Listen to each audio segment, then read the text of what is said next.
Hello students, आप सभी का स्वागत है आपके अपने यूट्यूब चैनल धरनी एजुकेशन में। आशा करती हूँ कि आप सब अपनी जगह कुशल मंगल होंगे। दोस्तों देखिए दोस्तों, मैं लेके आई हूँ आपके सामने बहुत ही अच्छे अच्छे क्वेश्चन आपके साहित्य के, बहुत ही जो है इम्पोर्टेंट जो कि आपके पिछले एग्जाम में पूछे गए हुए क्वेश्चन हैं।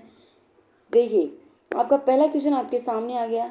उसकी शुरुआत करने से पहले मैं कुछ कहूँ आपसे कि ना पढ़ने के तुम हजार बहाने ढूंढते हो। क्या है दोस्तों कि ना पढ़ने के तुम हजार बहाने ढूंढते हो, एक वजह ढूंढ लो तुम पढ़ने की तो तुम्हारी पढ़ाई हो जाएगी। दोस्तों तो इसी के साथ में आप अपना पहला जो क्वेश्चन है देखिए कि निम्न में से किस कवि को 10वीं कक्षा में अच्छे अंक लाने पर भूदेव पुरस्कार मिला। देखिए दोस्तों, ये भी पूछ लिया गया है कि किस कवि को जो है 10वीं कक्षा के अंदर अच्छे अंक आने पर भूदेव पुरस्कार मिला। दोस्तों बहुत ही अच्छा क्वेश्चन है। देखिए, रामधारी सिंह दिनकर, अंबिका दत्त व्यास, राम नरेश त्रिपाठी, मैथिली शरण गुप्त। देखिए दोस्तों, बात करें आपके कि 10वीं क्लास में जो है भूदेव पुरस्कार किसको मिला। भूदेव स्वर्ण पुरस्कार है ना यहाँ पे। देखिए, बात करें आपकी तो रामधारी सिंह जो है दिनकर जी को आपको 10वीं कक्षा में अच्छे अंक आने पर हिंदी विषय में अच्छे अंक आए। इनके किस विषय में? हिंदी विषय में अच्छे अंक आए, इसीलिए इनको भूदेव पुरस्कार मिला। दोस्तों तो दिनकर जी के बारे में थोड़ी बहुत आपको जानकारी दे देती हूँ, इनके जीवन परिचय वगैरह की। देखिए, बात करें तो इनका जन्म 1908 में हुआ था। कहाँ हुआ था? कब हुआ था दोस्तों? 1908 में। कहाँ हुआ था? बिहार में हुआ था। बिहार के कौन से जिले में हुआ दोस्तों? तो बिहार के मुंगेर जिले में सिमरिया ग्राम में उनका जन्म हुआ था। दोस्तों और इनकी रचनाओं में जो है विद्रोह का स्वर मिलता है। दोस्तों इसीलिए इन्हें अनल या हुंकार के कवि भी कहा जाता है। कौन से कवि दोस्तों? अनल या हुंकार के कवि।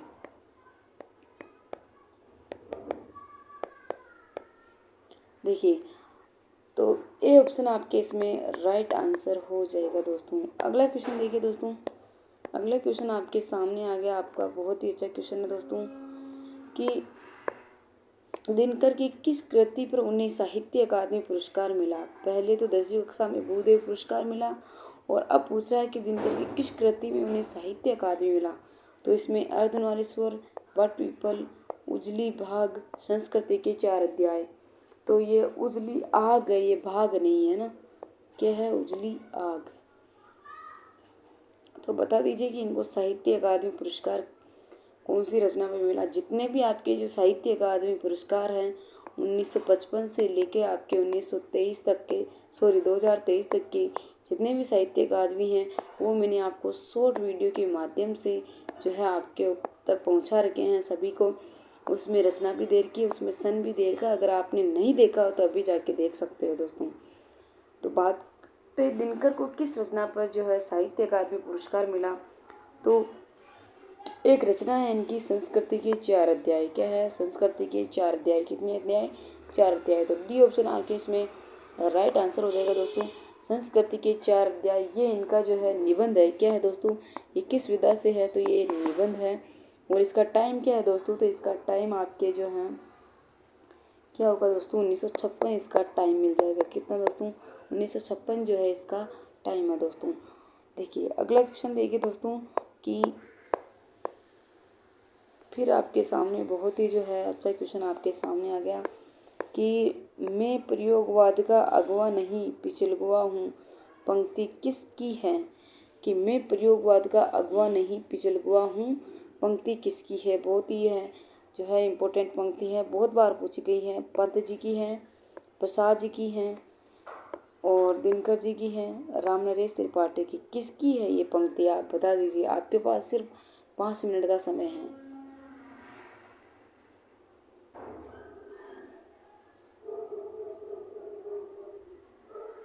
जब मैंने आपको साहित्य पढ़ाया था तब मैंने जितने भी कवि है जिनकी भी पंक्तियाँ, चाहे कोई से भी एग्जाम में आपके हिंदी से रिलेटेड कोई सा भी एग्जाम हो साहित्य से जिसमें भी आई हुई है, मैंने सारी पंक्तियाँ आपको लिखाई थी थ्योरी के अंदर। तो मैं प्रयोगवाद का अगवा नहीं पिछड़ुआ हूँ, ये किसकी है दोस्तों? तो ये जो है आपके किसकी पंक्ति है बता दीजिए आप मुझे।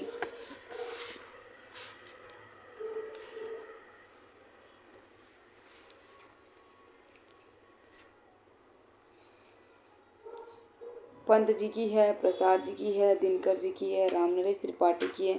किसकी ये पंक्ति है दोस्तों? ये पंक्ति आपके बात करें आपके जो है दिनकर जी की पंक्ति है दोस्तों। किसकी है? दिनकर जी की पंक्ति है। रामधारी सिंह दिनकर की ये पंक्ति है दोस्तों। देखिए दोस्तों, रामधारी सिंह दिनकर जी को आपके जो है दूसरे राष्ट्र कवि भी कहा जाता है। क्या कहा जाता है दोस्तों? दूसरे राष्ट्र कवि भी कहा जाता है दोस्तों। देखिए अगला क्वेश्चन, देखिए दोस्तों अगला क्वेश्चन क्या है आपके सामने कि कभी नहीं, ये कवि है। क्या है दोस्तों? कवि है ये।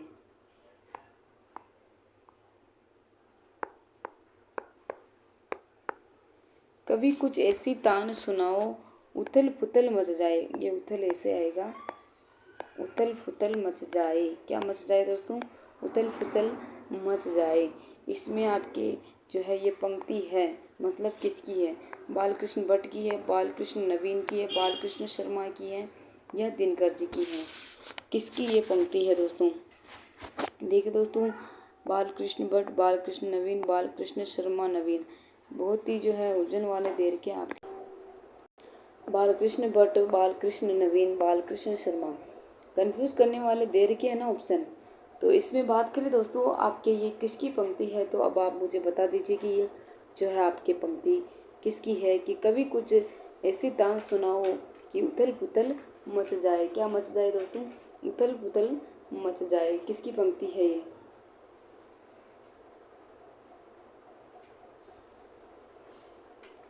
धड़ाधड़ आपके आंसर आने चाहिए थे दोस्तों, लेकिन आप में से किसी के भी आंसर जो है नहीं आ रहे हैं दोस्तों।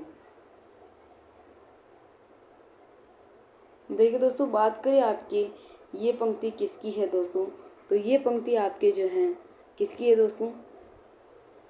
ये पंक्ति आपके हैं बालकृष्ण शर्मा नवीन की। किसकी है दोस्तों? नवीन इनका उपनाम है दोस्तों। तो सी ऑप्शन आपके इसमें राइट आंसर हो जाएगा दोस्तों। देखिए दोस्तों, बालकृष्ण शर्मा नवीन की बात करें तो इनकी एक जो है कविता आती है, हम विस्पाई जीवन के। क्या है दोस्तों? हम विस्पाई जीवन के।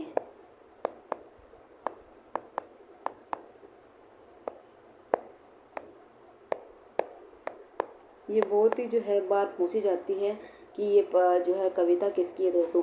इसके अलावा इनके बात करें कुमकुम, कवासी, अपलक, रश्मि रेखा, प्रेमार्पण, और एक इन्होंने महाकाव्य लिखा दोस्तों। कौन सा महाकाव्य दोस्तों? तो एक इनका महाकाव्य है उर्मिला। कौन सा है दोस्तों? उर्मिला इनका महाकाव्य है दोस्तों। और इनकी बात करें दोस्तों तो इन्होंने 1918 में जीव ईश्वर वार्तालाप नाटक की रचना की। कौन से दोस्तों? जीव ईश्वर वार्तालाप नाटक की। कब रचना की दोस्तों? तो 1918 में की दोस्तों। देखिए अगला क्वेश्चन, देखिए दोस्तों अगला क्वेश्चन आपके सामने आ गया आपका कि निम्न में से त्रिशूल उपनाम से, किस नाम से दोस्तों? त्रिशूल उपनाम से, त्रिशूल उपनाम से क्रांतिकारी कविताएं लिखते हैं। बहुत ही अच्छा क्वेश्चन है दोस्तों कि त्रिशूल उपनाम से क्रांतिकारी कविता कौन लिखता है दोस्तों। मैंने आपको बताया था, ए श्याम नारायण पांडे, बी नाथुराम शर्मा, सी गया प्रसाद शुक्ल, डी सोहनलाल द्विवेदी की जो है त्रिशूल उपनाम से क्रांतिकारी कविता कौन लिखता है दोस्तों। आप आंसर दीजिए मुझे।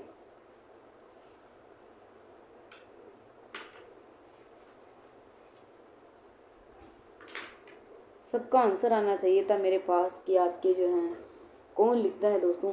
तो बात करें दोस्तों आपके जो हैं त्रिशूल उपनाम से जो हैं क्रांतिकारी कविताएं और सनही नाम से प्रेम प्रक कविताएं, यानी गया प्रसाद शुक्ल सनही।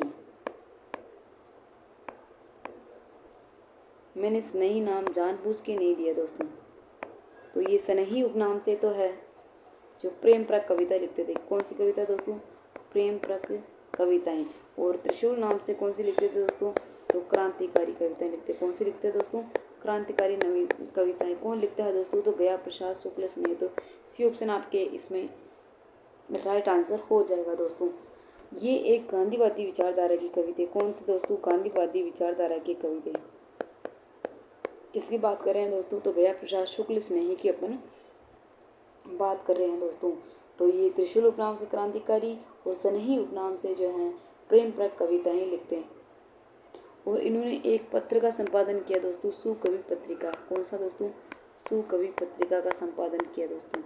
कौन सी पत्रिका दोस्तों? सुकवि पत्रिका। और इनकी रचनाओं की बात करें दोस्तों तो इनकी 2 रचना आती है, कृषक कर्दन और प्रेम पचीसी। कौन सी दोस्तों?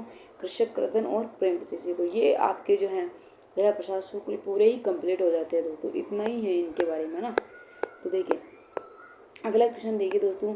अगला क्वेश्चन आपके सामने है कि भारतेंदु प्रज्ञेंदु उपनाम किस कवि का है? बहुत ही अच्छा क्वेश्चन है, भारतेंदु प्रज्ञेंदु। तो अब भारतेंदु देखते ही आप भारतेंदु पे जाएंगे, 100% है ये तो भारतेंदु हरिश्चंद्र पर आप जाएंगे दोस्तों। तो इस पे आपको जाना नहीं है। और इसमें ए ऑप्शन भारतेंदु जी देर का, बी प्रताप नारायण देर का, सी नाथूराम शंकर देर का, डी सोहनलाल द्विवेदी देर का। क्या देर का दोस्तों? भारतेंदु प्रताप नारायण मिश्र और नाथूराम शर्मा। नाथूराम शंकर नहीं है, शंकर तो इनका उपनाम है, नाथूराम शर्मा शंकर है ना दोस्तों। तो शंकर इनका उपनाम है ना। और सोहनलाल द्विवेदी कौन है दोस्तों? सोहनलाल द्विवेदी। तो अब मुझे बता दीजिए जो भारतेंदु प्रज्ञेंदु के जो नाम से रचनाएं लिखते थे वो सॉरी उपनाम किस कवि का है?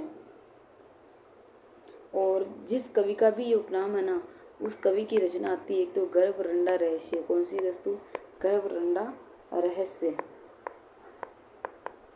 तो अगर आपको उस नाम से नहीं आ रही तो ये रचनाओं से आप बचा सकते हो। एक आती है शंकर सर्वस्व, अब तो आप बता ही सकते हो अगर कॉमन सेंस लगा रहे हो तो। और एक आती है शंकर सरोज। तो शंकर आ रही है तो शंकर सरोज जो शंकर उपनाम है वो किसका है दोस्तों? तो शंकर उपनाम आपके किसका है दोस्तों? शंकर उपनाम आपके नाथूराम शर्मा शंकर का। तो सी ऑप्शन आपके इसमें राइट आंसर हो जाएगा दोस्तों। इनका उपनाम है भारतेंदु प्रज्ञेंदु। इसके अलावा भी इनके और उपनाम है। एक है कामिनी कांत। क्या है दोस्तों? कामिनी कांत, ये भी इनका उपनाम है दोस्तों। क्या है? कामिनी कांत भी इनका उपनाम है। और एक इनका उपनाम शंकर बता दिया।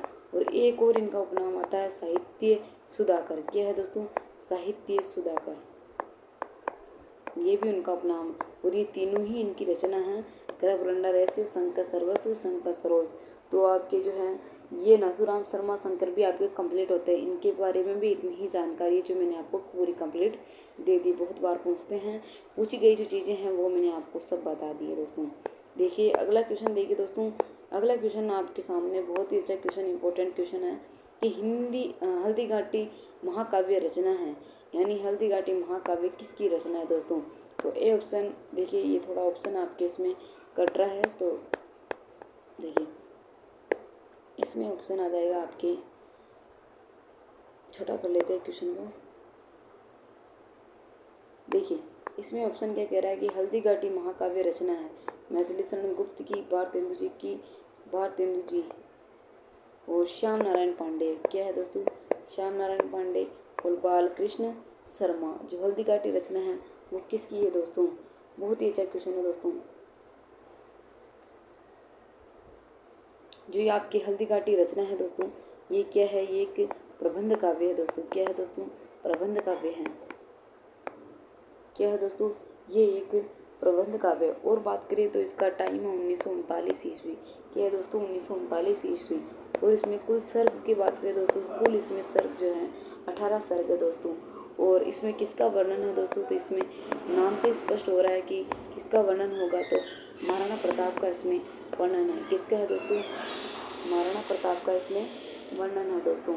और बात करें दोस्तों तो इस रचना पर देव पुरस्कार मिला। कौन सा पुरस्कार दोस्तों? देव पुरस्कार इस रचना पे मिला दोस्तों। कौन सा पुरस्कार दोस्तों? देव पुरस्कार इस रचना पे मिला। तो अब मुझे बता दीजिए कि ये रचना जो है किस कवि की है दोस्तों। तो बात करें दोस्तों ये रचना किस कवि की है, हल्दी घाटी रचना किस कवि की है दोस्तों? तो हल्दी घाटी महाकाव्य जो है आपके किसका है दोस्तों? तो ये श्याम नारायण पांडे का जो है आपके महाकाव्य दोस्तों। सी ऑप्शन आपके इसमें राइट आंसर हो जाएगा दोस्तों। और एक इनके अलावा इसका एक और है दोस्तों, जौहर। ये भी इनका प्रबंधात्मक काव्य है या महाकाव्य है। इस जौहर का टाइम 1945 ईस्वी। और इस जौहर में किसका वर्णन है? तो पद्मिनी ने जो जौहर किया दोस्तों उसका इसके अंदर वर्णन है दोस्तों। तो याद रखना हल्दी घाटी और जौहर किसकी रचना है दोस्तों? श्याम नारायण पांडे की। और दोनों ही प्रबंधात्मक काव्य हैं। प्रबंधात्मक आ जाए तो भी सही है और महाकाव्य आ जाए तो भी सही है। और हल्दी घाटी का टाइम 1939 है और जौहर का 1945 है। हल्दी घाटी में 18 सर्ग है और इस पर देव पुरस्कार मिला। ये महाराणा प्रताप का इसमें वर्णन है। और जौहर में पद्मिनी के जौहर का इसमें वर्णन है दोस्तों। तो वर्ण विषय भी आपको याद रखना है, क्योंकि वर्ण विषय भी बहुत बार देखे पूछ लेते हैं कि इस कविता का या इस रचना का वर्ण विषय क्या है। देखिए दोस्तों अगला क्वेश्चन, देखिए दोस्तों अगला क्वेश्चन बहुत ही अच्छा क्वेश्चन आपके सामने आ गया है। बहुत ही अच्छे शानदार जानदार क्वेश्चन आपके सामने है दोस्तों। देखिए आधुनिक काल में ब्रज भाषा के प्रसिद्ध कवि हैं। एक तो आते हैं आपके ब्रज कोकिल, क्या आते हैं दोस्तों, ब्रज कोकिल। और एक आते हैं आधुनिक काल में जो है ब्रज भाषा के प्रसिद्ध कवि। तो कौन है आपके ब्रज भाषा के प्रसिद्ध कवि, बता दीजिए दोस्तों। इसमें आपके देर का है ए कामता प्रसाद गुरु, बी इसमें बी देर का है आपके बाल मुकुंद, और सी देर का है जगन्नाथ दास रत्नाकर, और डी देर का है मुकुटधर पांडे। क्या देर का है दोस्तों, मुकुटधर पांडे। तो अब आप बता दीजिए कि जो है आधुनिक काल में ब्रज भाषा के प्रसिद्ध कवि कौन है दोस्तों।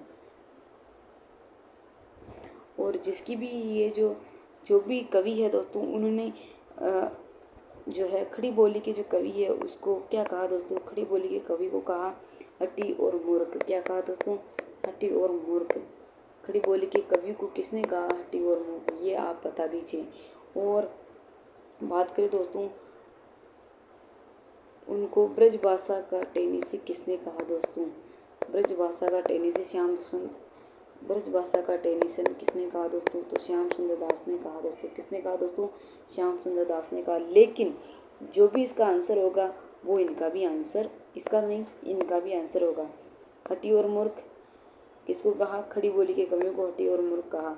और ब्रज भाषा का टेनिसी किसे कहा, तो जो इसका आंसर है वो इसी का भी आंसर है, इसी का भी आंसर है दोस्तों। अब आप मुझे बता दीजिए, अब तो आपको आंसर आ गया होगा। तो जगन्नाथ दास रत्नाकर जो है आधुनिक काल में आपके ब्रज भाषा के प्रसिद्ध कवि है। तो सी ऑप्शन आपके इसमें राइट आंसर हो जाएगा। और जगन्नाथ दास रत्नाकर ने खड़ी बोली के जो कवि है उनको हट्टी और मूर्ख कहा। क्या कहा दोस्तों, हट्टी और मूर्ख कहा। और इनको श्याम सुंदर दास ने ब्रज भाषा का टेनिसी कहा। किसको, जगन्नाथ दास रत्नाकर को। किसने कहा, श्याम सुंदर दास ने कहा। क्या कहा, ब्रज भाषा का टेनिसन कहा दोस्तों। और इनकी रचनाओं के ऊपर बात करें दोस्तों, तो आपके इनकी रचना आती है उद्धव शतक 1929 टाइम है, बिहारी रत्नाकर 1925 है, हिंडोला गंगा अवतरणी, ये 3-4 इनकी रचना आती है जो कि बहुत ही प्रसिद्ध है दोस्तों। अगला क्वेश्चन देखिए दोस्तों, अगला क्वेश्चन आपके सामने आ गया आपका, बहुत ही जो है अच्छा क्वेश्चन है दोस्तों। क्या कह रहा है अगला क्वेश्चन कि निम्न में से मैथिली शरण गुप्त के भाई है आगे नवाब। मैथिली शरण गुप्त के भाई कौन है, मैंने जब पढ़ाए थे तब मैंने आपको बहुत जोर देके पूछा था, बताया था कि मैथिली शरण गुप्त के। तो अब मुझे बता दीजिए कि मैथिली शरण गुप्त के भाई है कामता प्रसाद गुरु, सियाराम शरण गुप्त, बाल मुकुंद गुप्त, रामचरित उपाध्याय। कौन है दोस्तों, रामचरित उपाध्याय। अब बता दीजिए इनमें गुप्त से अगर आप बता लगाओगे तो भी 2 थे के हैं। कौन है इनके भाई, बता दीजिए। जो भी इनके भाई है वो गांधीवादी विचारधारा के थे। और आपको मैं थोड़ा हिंट दे देती हूँ, गांधीवादी विचारधारा के थे दोस्तों। और बात करें दोस्तों तो इनकी रचनाएं आती हैं मौर्य विजय। कौन सी दोस्तों, मौर्य विजय। और बात करें तो इनकी एक और रचना आती है बापू, एक और रचना आती है दिल्ली। अब तो आप जान ही गए होंगे, ये रचनाओं के माध्यम से तो आप पता लगा लिया होगा कि कौन है। और आती है आद्रा, और एक और आती है इनकी दुर्वादल, एक और आती है मरण में विषाद अनाथ पाथे। पाथे भी अच्छी, मतलब अच्छी क्या इंपॉर्टेंट रचना है, विषाद। अब तो बता दीजिए कि ये रचनाएं किसकी है, अगर इससे पता नहीं चल रहा तो रचनाओं से तो पता चल गया होगा। और आती है मरण में। अब बता दीजिए कि मैथिली शरण गुप्त के भाई है।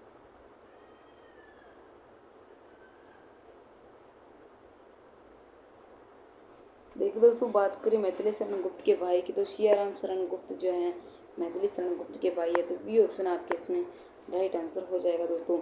और सियाराम शरण गुप्त की विषाद पार्थे और मरण में मोर्चे विजय, और बापू दिल्ली दुर्वादल आद्रा, और ये गांधीवादी विचारधारा के। ये तो सारी इनकी रचना है और ये गांधीवादी विचारधारा के दोस्तों। देखिए दोस्तों अगला क्वेश्चन आपके सामने, आज का अंतिम क्वेश्चन आपके सामने आ गया दोस्तों कि ये उद्धव शतक है, ये शतक है। क्या है दोस्तों? उद्धव शतक है ये।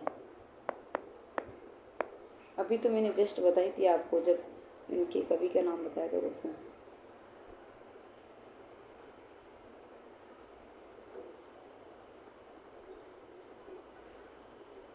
देखिए दोस्तों, बात करें उद्धव शतक का, समय की पूछ रहा है आपके कि समय क्या है दोस्तों। तो इसमें 1929, 1925, 1930, 1935। अभी जस्ट मैंने थोड़ी देर पहले बताया था। अब तो आप बता ही दीजिए कि जो है उद्धव शतक का टाइम क्या है और ये किसकी रचना है। अभी बताई थी मैंने। इसके अलावा इनकी और है बिहारी रत्नाकर। क्या है दोस्तों? बिहारी रत्नाकर, हिंडोला। एक और है इनकी गंगा अवतरण। और इसके अलावा वो जो रचनाएं लिखते हैं ना, वो किस उपनाम से, तो उर्दू की जो रचनाएं लिखते हैं वो जग के उपनाम से लिखते हैं। अब तो बता दीजिए कौन है, किसके बारे में बात कर रही हूँ मैं।